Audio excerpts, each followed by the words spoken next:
Desde os homens caçadores das primeiras eras, eram eles quem podiam oficialmente trabalhar, estudar, votar e filosofar. Por muito tempo, a vida pública e intelectual foi quase exclusivamente do homem.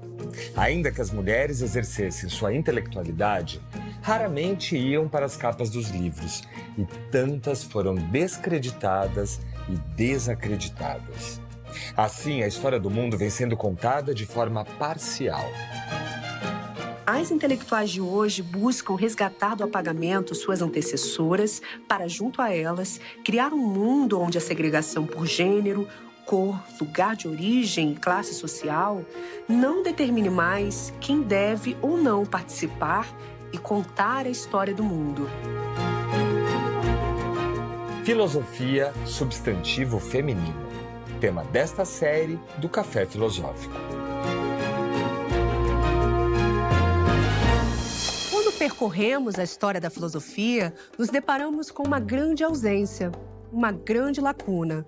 Onde estão as mulheres filósofas? Recontar a história da filosofia, dando voz e autoria para a produção que as mulheres criaram ao longo dos séculos, pode transformar tanto a própria filosofia quanto o lugar das mulheres na nossa sociedade. A proposta é pensar a história da filosofia como uma coisa viva, né? Como um organismo vivo, cheio de potência, né? Carregada de teses e argumentos que causam coisas no mundo, que geram impacto. A história da filosofia ajuda a gente a conhecermos a nós mesmos, né? Se ela é um repositório de conhecimento que tem uso prático, que tem fim prático. Esse tecido da história da filosofia é um tecido que toca o presente, né? Que está aberto e que está sempre por costurar. Eu, há um tempo, comecei a estudar Anísia Floresta, que é uma autora brasileira, de quem eu vou falar aqui hoje, e a relação da Anísia Floresta com o cartesianismo, né? E a Anísia Floresta é uma autora que foi resgatada nos anos 80 na Faculdade de Letras, né? Ela foi trabalhada na Letras por grandes pesquisadoras como a Constância Lima Duarte, da UFMG, Maria Lúcia Palhares Burke e a Peggy Sharp. Mas ela nunca tinha sido estudada na filosofia, né? Então eu estava fazendo esse trabalho investigativo de resgate sobre Anísia Floresta. E aí vocês pensem, né? Se o meu pressuposto é de que a história da filosofia ela é como um tecido, quando você pega uma autora, o tecido inteiro se desfaz e vem para você, né? A estrutura da história aparece. E outras autoras, outras questões, né? Vem todo um mundo com aquele resgate. Como ouvir as vozes de mulheres filósofas se elas foram silenciadas? Como você faz ver uma imagem, uma obra que está apagada? E é esse paradoxo, né, que gerou a dificuldade, né, das gerações anteriores à minha de pautar essa questão, né, das mulheres filósofas. Quem são elas? Há mulheres filósofas?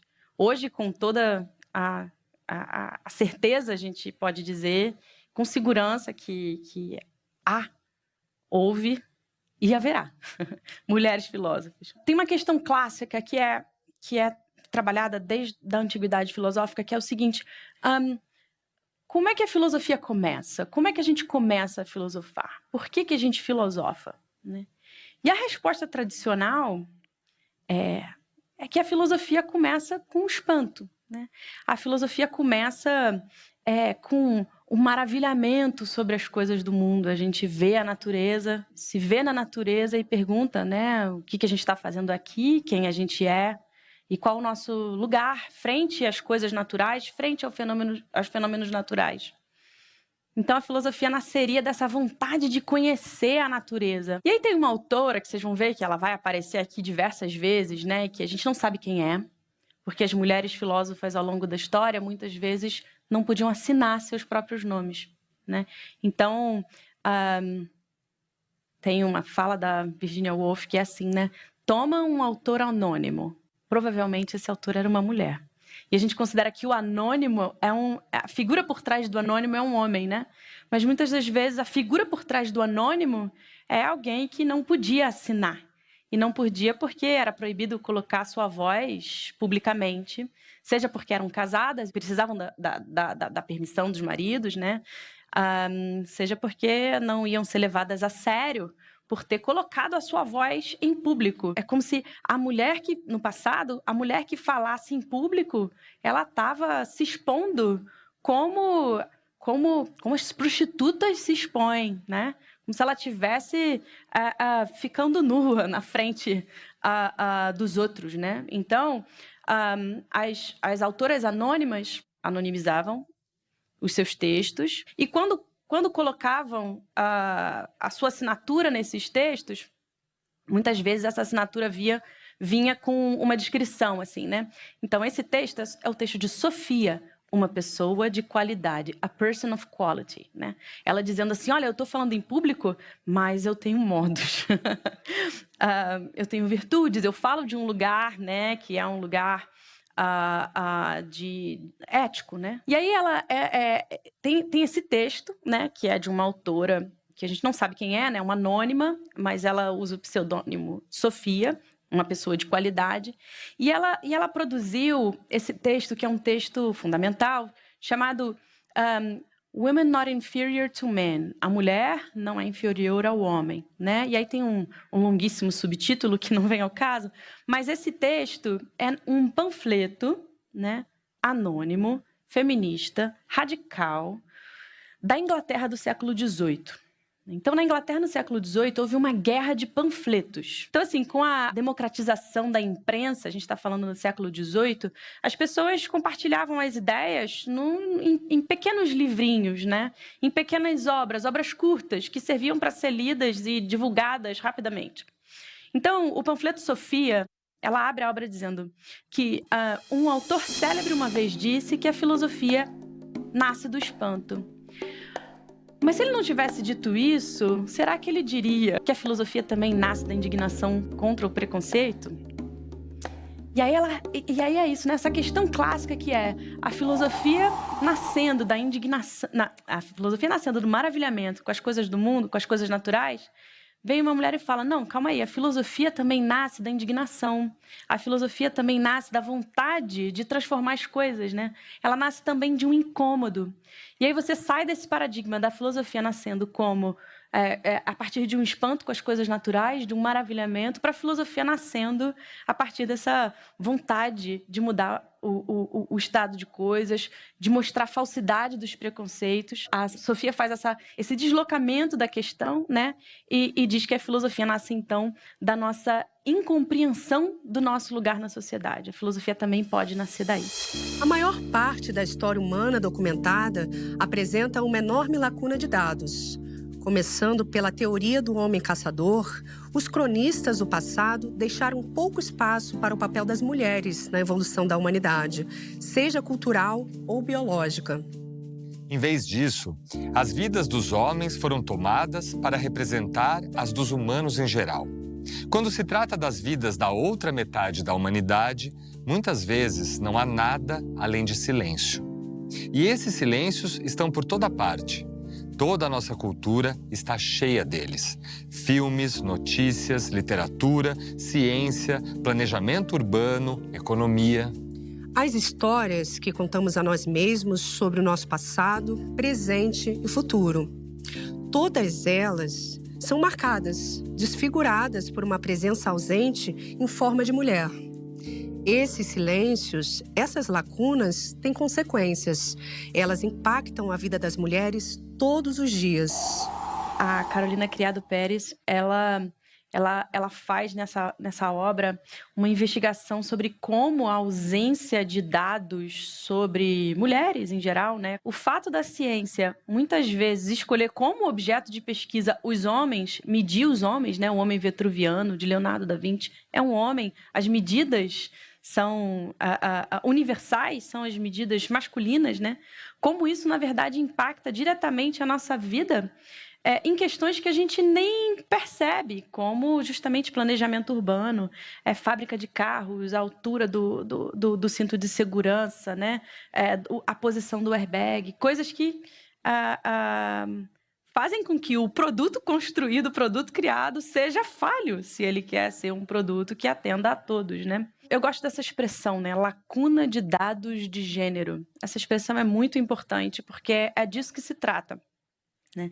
Então, e foi isso que as gerações anteriores à minha, né, nos anos 80, mais ou menos, tiveram que enfrentar, né?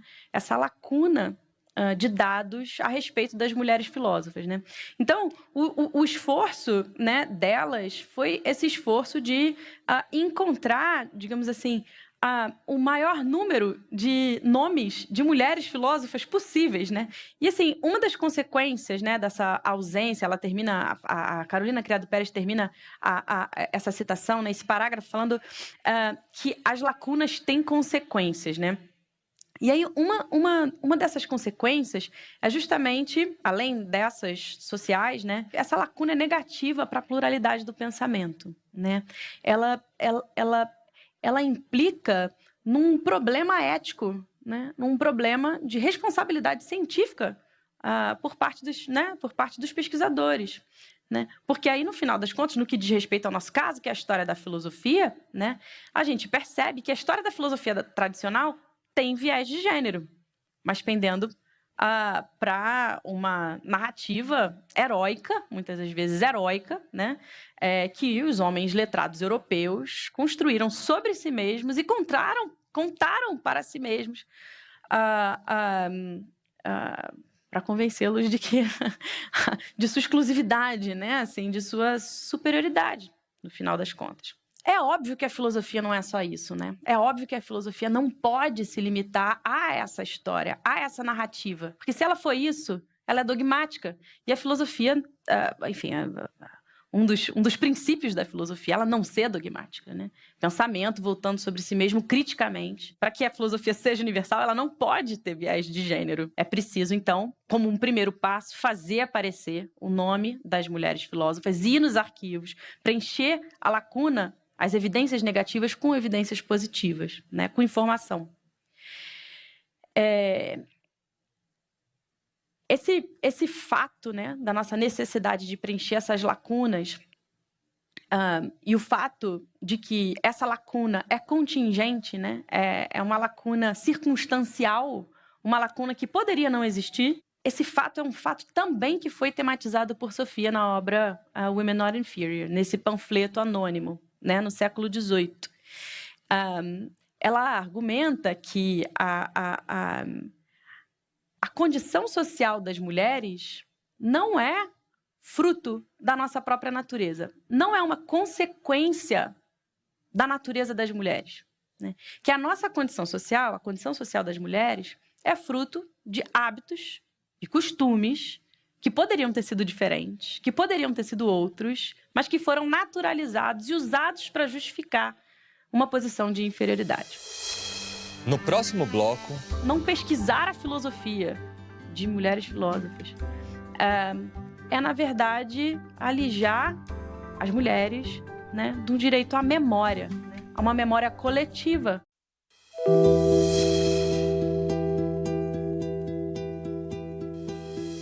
Por muito tempo, acreditou-se que a ausência de autoras mulheres nas obras filosóficas do passado acontecia porque elas não se interessavam por filosofia.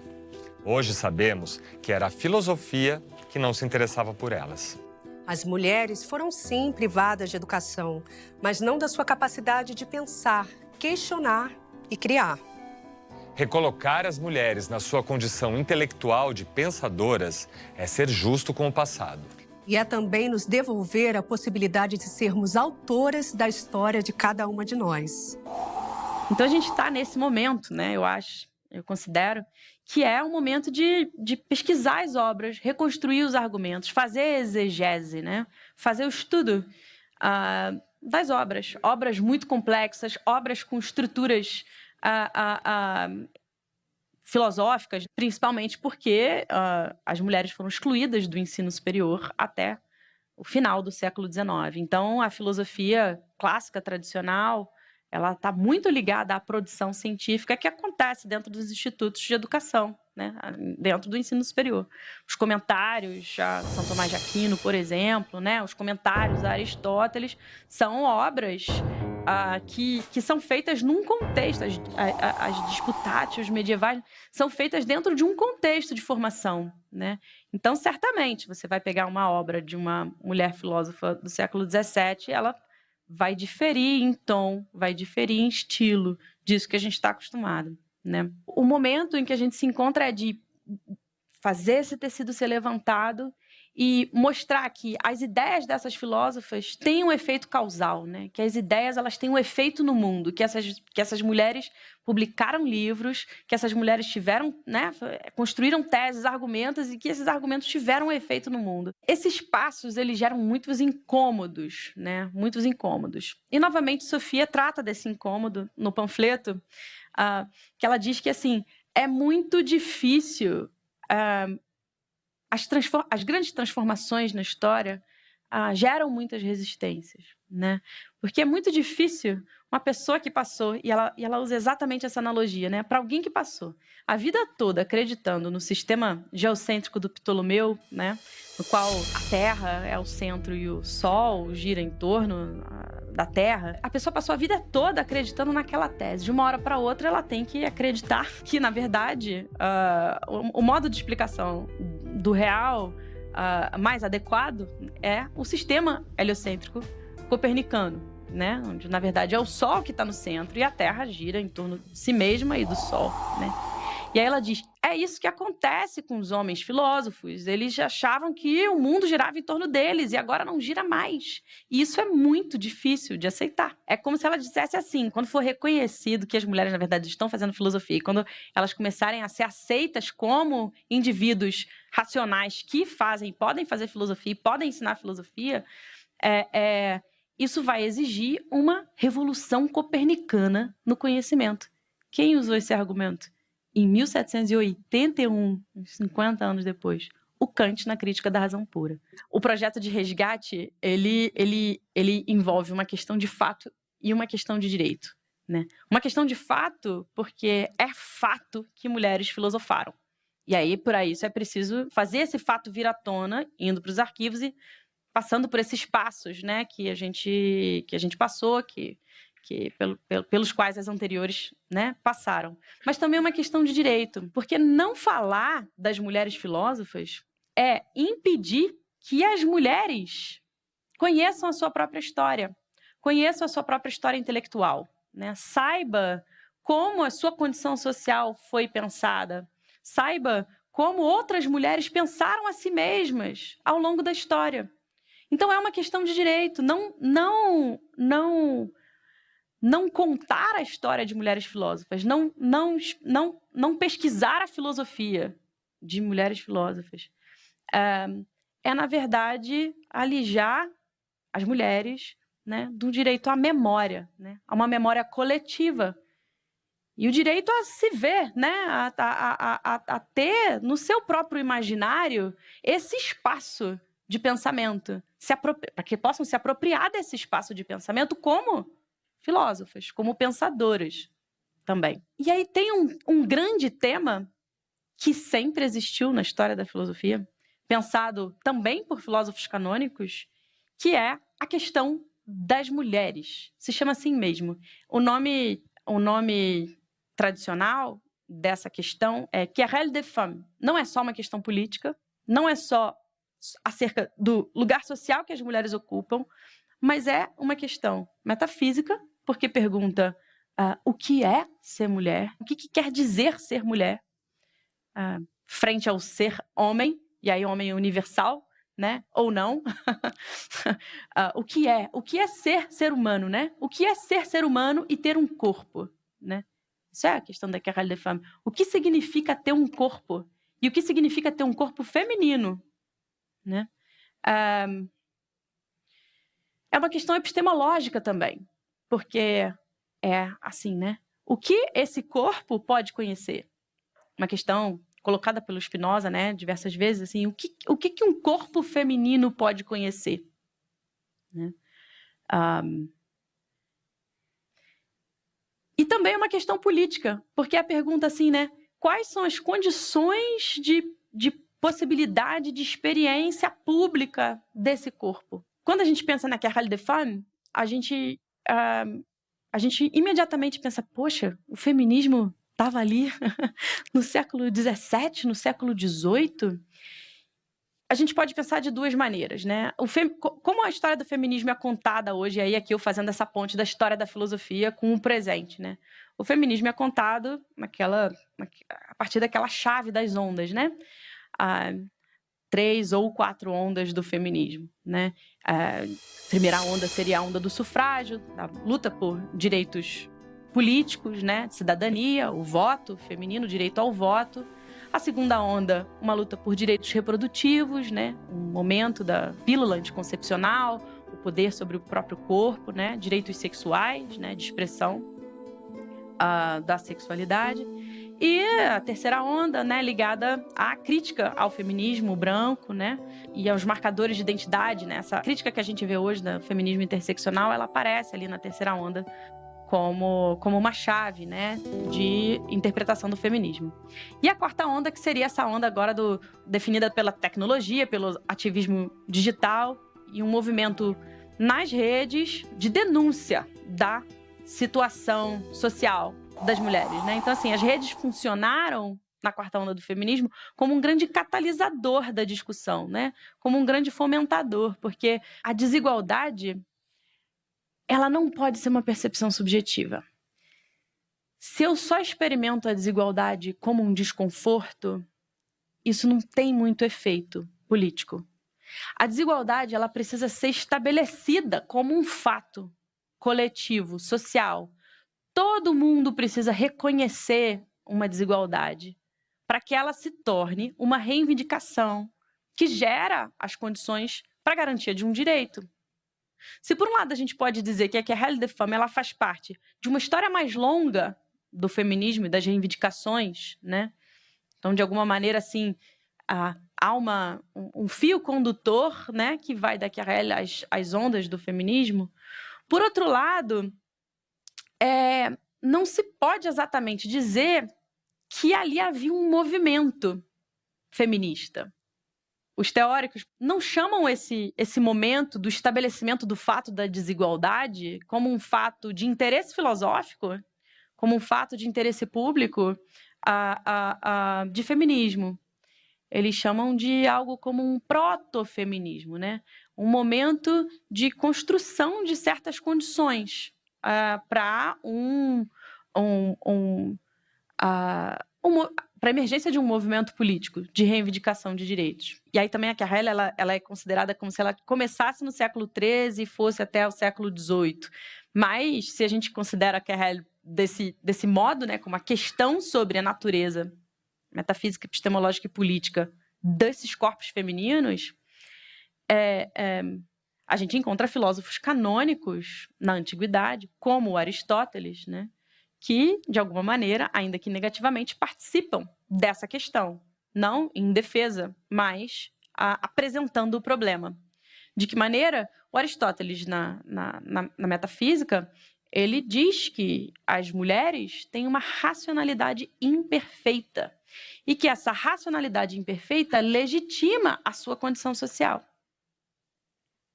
Bom, esse argumento ele ficou presente e marcado por séculos, né?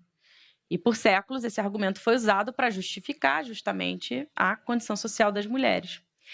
E aí o movimento do argumento é o seguinte: porque parece óbvio que homens e mulheres não são iguais. Você olha para os corpos, são corpos diferentes. Você tem um argumento que começa, né, como evidência, toma como evidência a biologia.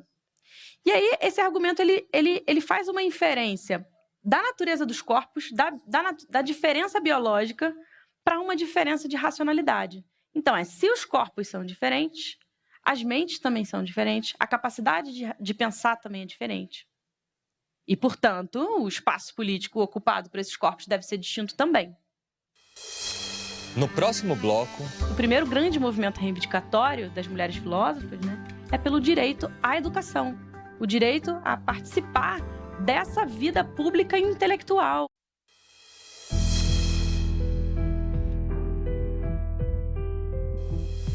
No século XX, a filósofa Simone de Beauvoir afirmou que não se nasce mulher, torna-se mulher, tentando mais uma vez separar as mulheres da sua condição biológica. A diferença entre os corpos, por muito tempo, foi interpretada como uma diferença também de capacidade, de racionalidade. E as mulheres foram julgadas como menos aptas para as atividades públicas, intelectuais e filosóficas. Que prejuízos essa biologização feminina deixou e ainda deixa na história do pensamento e nos direitos sociais das mulheres? Então, é um argumento que vai do biológico. E aí, quais são as diferenças entre os corpos?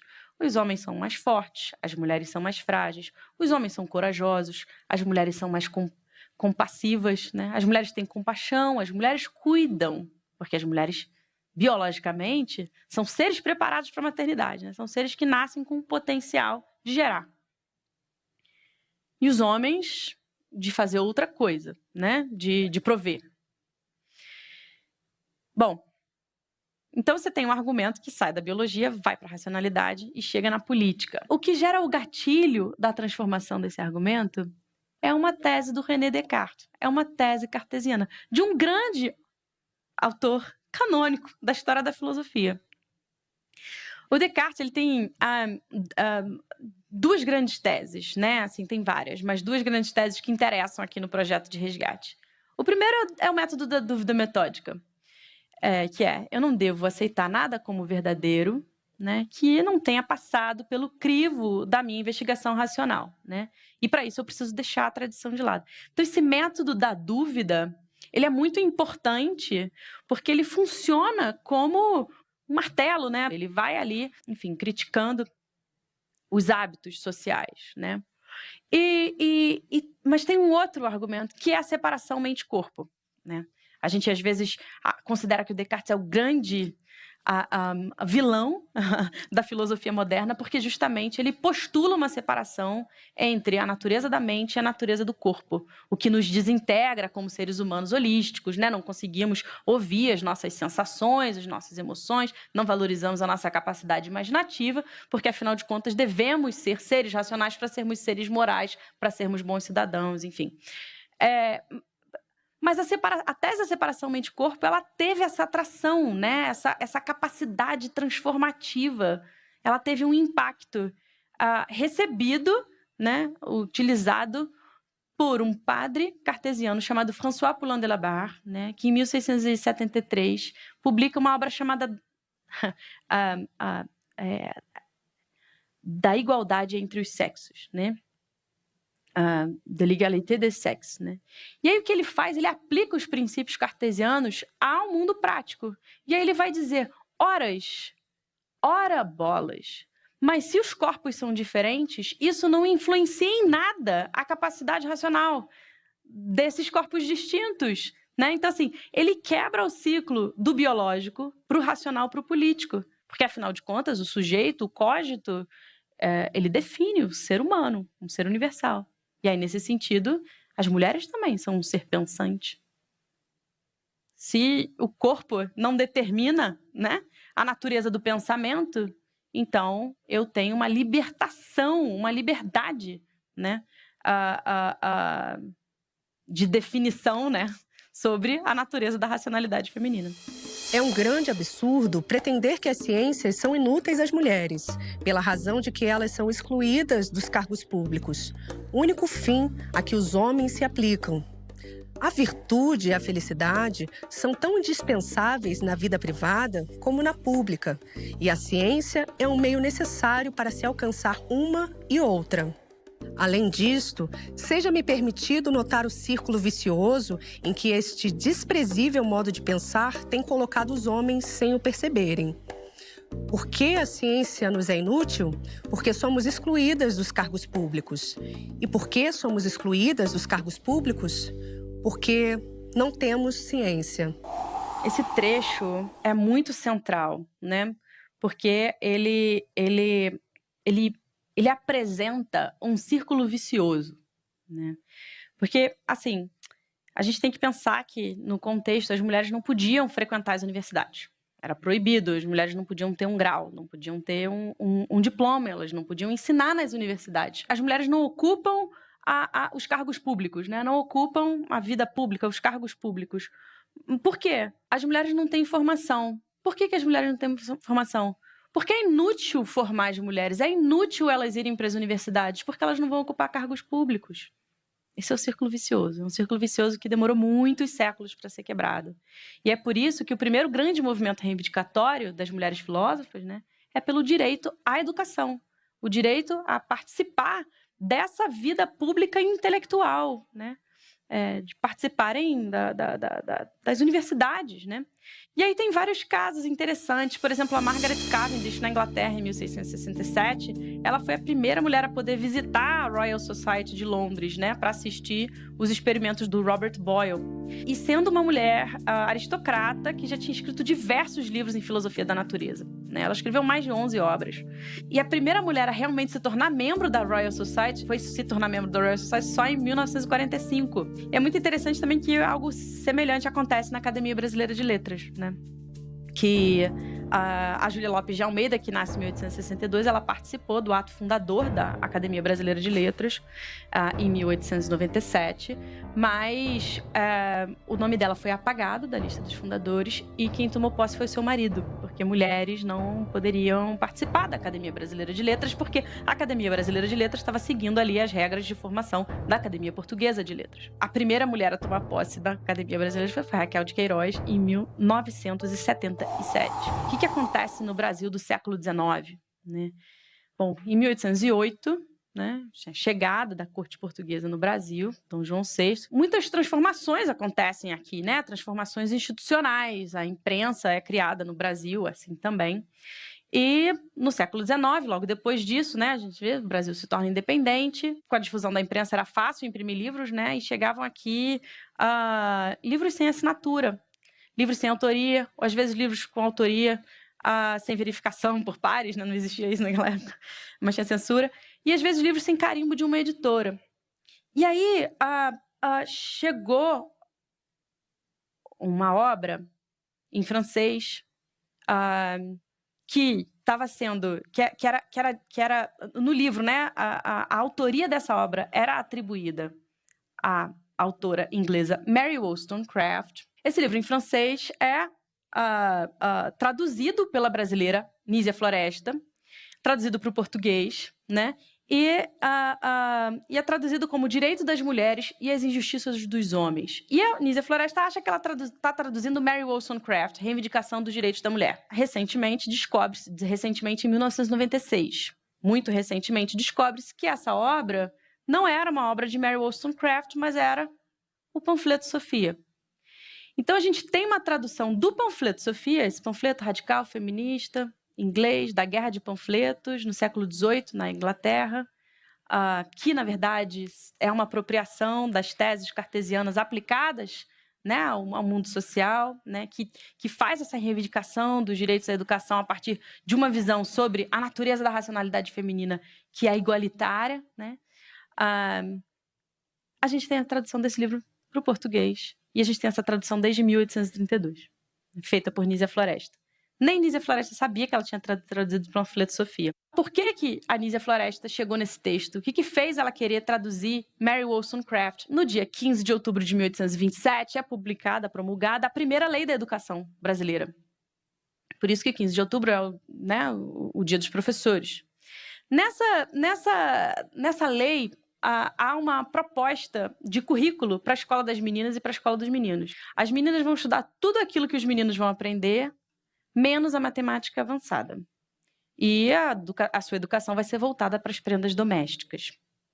Então, a primeira lei de educação no Brasil é uma lei com discriminação de gênero. E aí, o que tem documentado também é o debate que aconteceu no Senado entre Visconde Cairu, Marquês de Maricá e outras figuras da nossa história sobre esse currículo, como seriam as escolas para as meninas e para os meninos nessa formação da identidade do Brasil, né?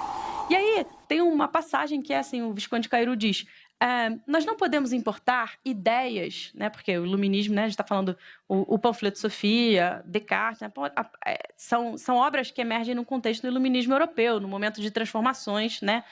Políticas científicas e religiosas muito intensas na Europa, né? E aí o Visconde Cairu diz: nós não podemos importar essas ideias, porque já foi provado, inclusive se vocês olharem para a história da Europa, que não dá certo. Como, por exemplo, a gente vê na figura da Mistress Godwin, que é o nome de casado da Mary Wollstonecraft, né? Que na sua obra argumentou, né? Construiu uma narrativa sobre a educação das meninas de modo tal que daqui a pouco elas vão querer ser doutoras nas universidades. Esse era o grande problema, né? As meninas iam cada vez querer mais. No próximo bloco...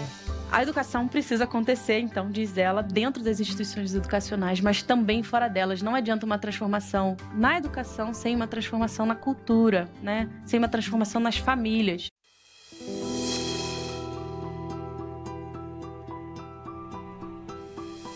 Quando as mulheres não participam da vida intelectual de uma nação, o prejuízo não é só delas.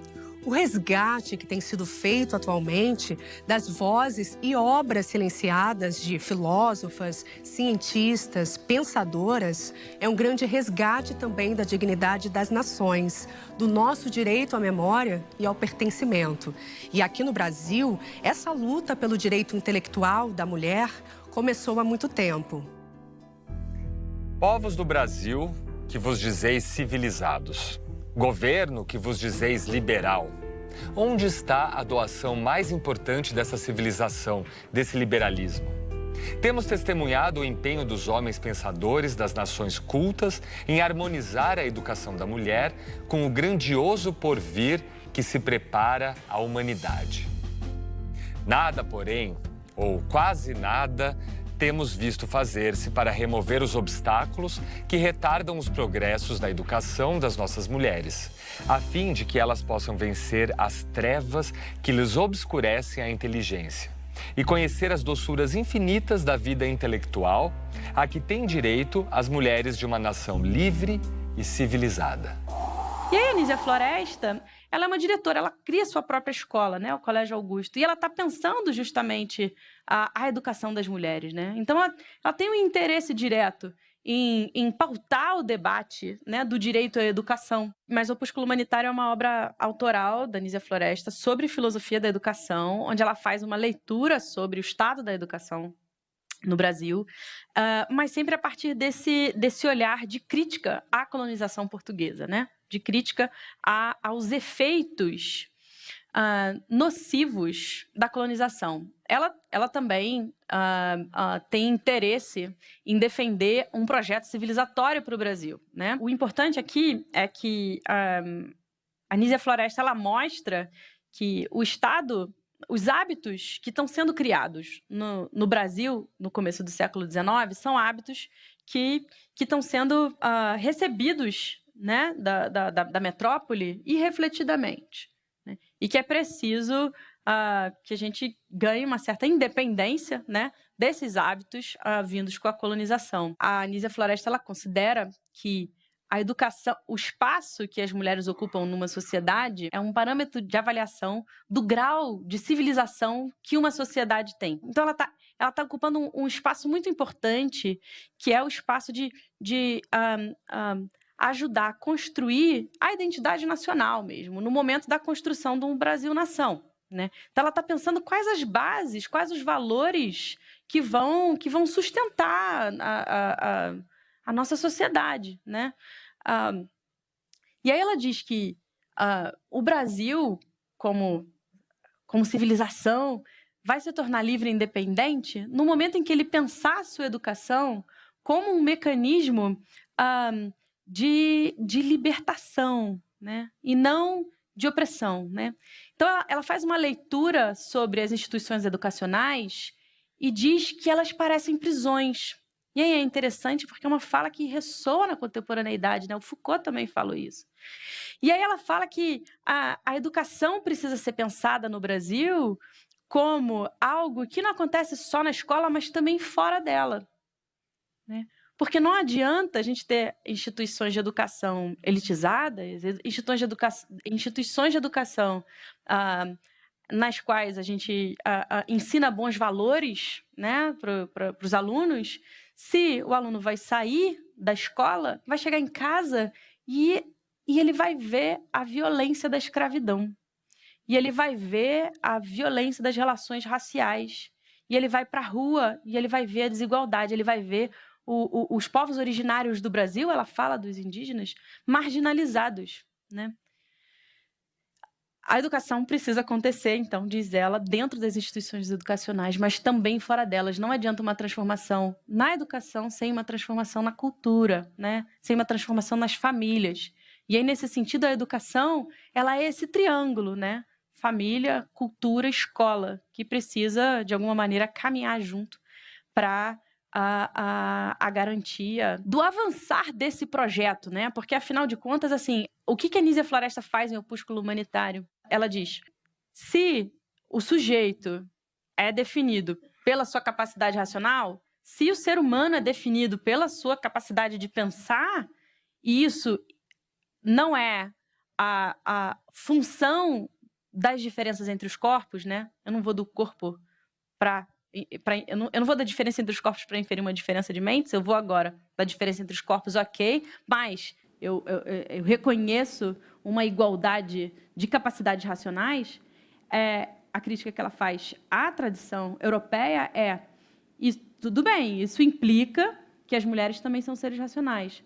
Mas eu olho aqui para o Brasil e eu vejo outros marcadores de desigualdade, né? Eu vejo a escravidão como uma instituição, eu vejo, né, os indígenas marginalizados.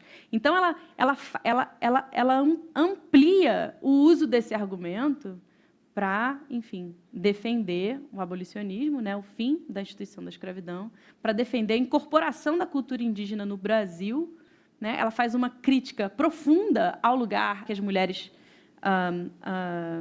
têm na sociedade europeia e o lugar no qual elas se colocam também na sociedade europeia, né? E ela aponta para as mulheres indígenas e diz, elas têm que nos ensinar, né? Ela chama a cultura indígena como uma cultura que precisa ser reconhecida como uma cultura formadora do Brasil e mais, uma cultura que tem que ser adotada universalmente no Brasil. Aí ela está falando da relação que as mulheres indígenas têm com os seus filhos, né? A Anísia Floresta é uma pensadora da maternidade, né? Enquanto as mulheres aristocratas no Brasil terceirizavam o cuidado e a amamentação às amas de leite, as mulheres negras escravizadas, né, as mulheres indígenas amamentavam seus filhos. Essa cultura da terceirização do cuidado é uma cultura que a Anísia Floresta também reconhece nas mulheres francesas, nas mulheres europeias.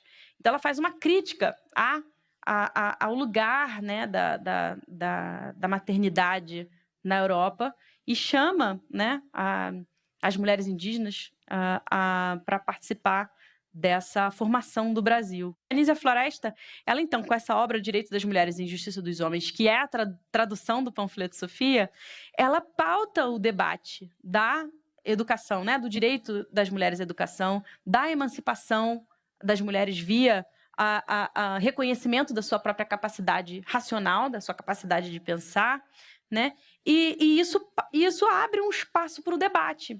Então, as mulheres letradas brasileiras no século XIX estavam engajadas nessas questões também.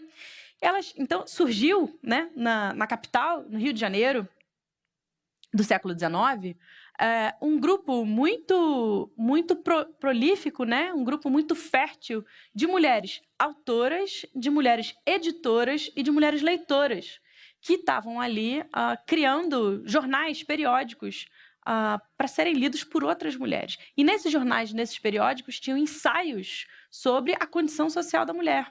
Dentre essas mulheres que estão ali pensando o Brasil do século XIX, não só a Anísia Floresta, tem outras, né? E tem uma outra que é bastante especial, que é a Francisca Senhorinha da Mota Diniz, né? Que ela cria um jornal chamado O Sexo Feminino, né? No dia 7 de setembro de 1873. E no editorial desse jornal, ela batiza esse momento. O século XIX, o século das luzes, não se findará sem que os homens se convençam de que mais da metade dos males que os oprimem é devido ao descuido que eles têm tido da educação das mulheres e ao falso suposto de pensarem que a mulher não passa de um traste de casa. Grosseiro e brusco gracejo que, infelizmente, alguns indivíduos menos delicados ousam atirar à face da mulher. E o que é mais, às vezes, em plena sociedade familiar. Em vez de pais de família mandarem ensinar suas filhas a coser, engomar, lavar, cozinhar, varrer a casa, etc., etc., mandem-lhe ensinar a ler, escrever, contar, gramática da língua nacional perfeitamente e depois economia e medicina doméstica, a puericultura, a literatura, ao menos a nacional e portuguesa, a filosofia, a história, a geografia, a física, a química, a história natural. Para coroar esses estudos, a instrução moral e religiosa. Essas meninas assim educadas não dirão, quando moças, essas tristes palavras: se meu pai, minha mãe, meu irmão, meu marido morrerem, o que será de mim? A riqueza intelectual produzirá o dinheiro e com este se satisfarão as necessidades. O dinheiro Deus o dá e o diabo pode tirar, mas a sabedoria que Deus dá, o diabo não a roubará. Esse editorial dessa obra, O Sexo Feminino, é publicado nessa data, 7 de setembro, também como um ato simbólico, né? A Francisca Senhorinha, ela está enfatizando a necessidade de duas independências, né? A independência da nação brasileira, que aconteceu, né? Um texto de 1873, mas também a independência das mulheres, né? Através da sua emancipação racional, né? Através da sua educação e instrução. São dois atos de independência. E é isso, né? A ideia de que o iluminismo no Brasil, ele está ligado a esse movimento reivindicatório e que ele só se completa com a emancipação feminina. O que me interessa também, para fechar, né, a minha fala, é mostrar como a educação, ela leva imediatamente à questão da cidadania, né?